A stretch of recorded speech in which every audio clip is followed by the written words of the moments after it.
vídeo nós vamos tratar: Adão era cabeça de Eva antes da queda ou somente depois da queda, ou seja, depois do pecado?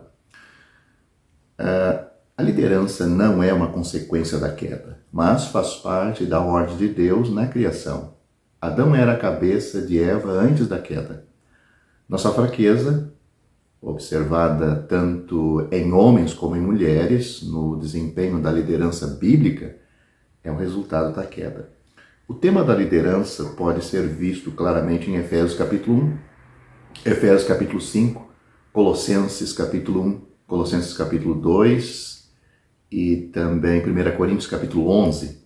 Essas passagens nos ensinam que a liderança transmite múltiplas responsabilidades para o cabeça, incluindo a necessidade dele governar, guiar e para fornecer sustento e nutrição àqueles que ele governa.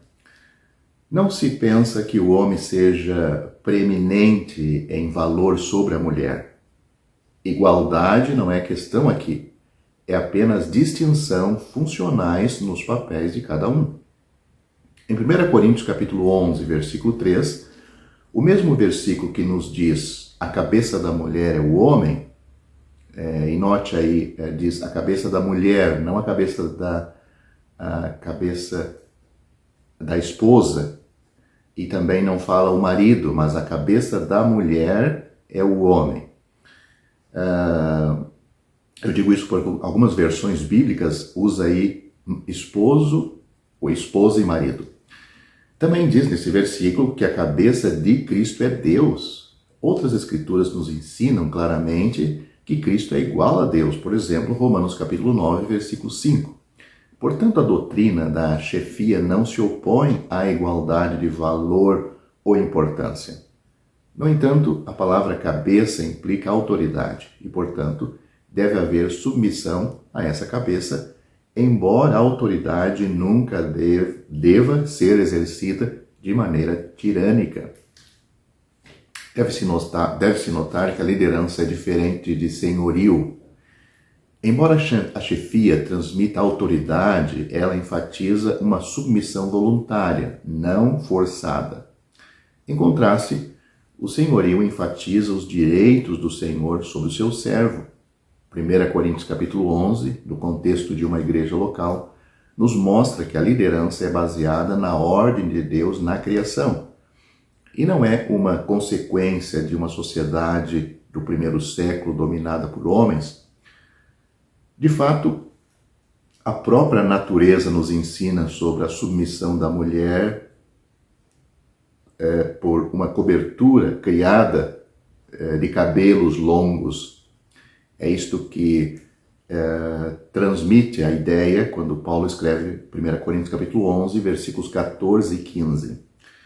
Em 1 Timóteo capítulo 2, do versículo 8 ao 15, também fala dos diferentes papéis atribuídos a homens e mulheres. O versículo 13 deste capítulo 2 de 1 Timóteo dá uma das razões para a liderança masculina na igreja. Adão foi formado antes de Eva. É isto que Paulo diz. Novamente, é uma função da ordem de Deus na criação. Adão estava acima da criação em Gênesis capítulo 1. Outro aspecto da liderança que antecede a queda. Em Efésios capítulo 5, versículo 23, diz assim: porque o marido é o cabeça da mulher, como também Cristo é o cabeça da igreja. Essa sempre foi a ordem de Deus para um lar feliz. A queda em Gênesis capítulo 3, que está aí do versículo 1 ao 6, revela que tanto o homem quanto a mulher falharam em reconhecer os papéis ordenados por Deus.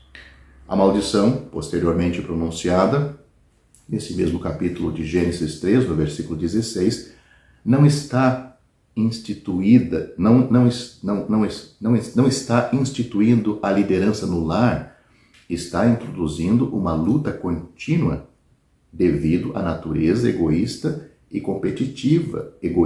competitivas.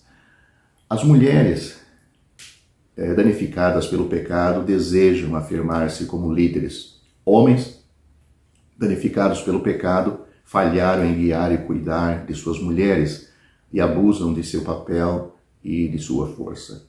Se a palavra de Deus for obedecida e o relacionamento homem-mulher for modelado segundo Cristo e a Igreja, os efeitos do pecado e da queda serão mitigados e a ordem de Deus será restaurada. A liderança do marido não é resultado da queda, portanto, afirmamos isto, e o desígnio original de Deus é o desígnio original de Deus para a harmonia no lar e também em toda a criação.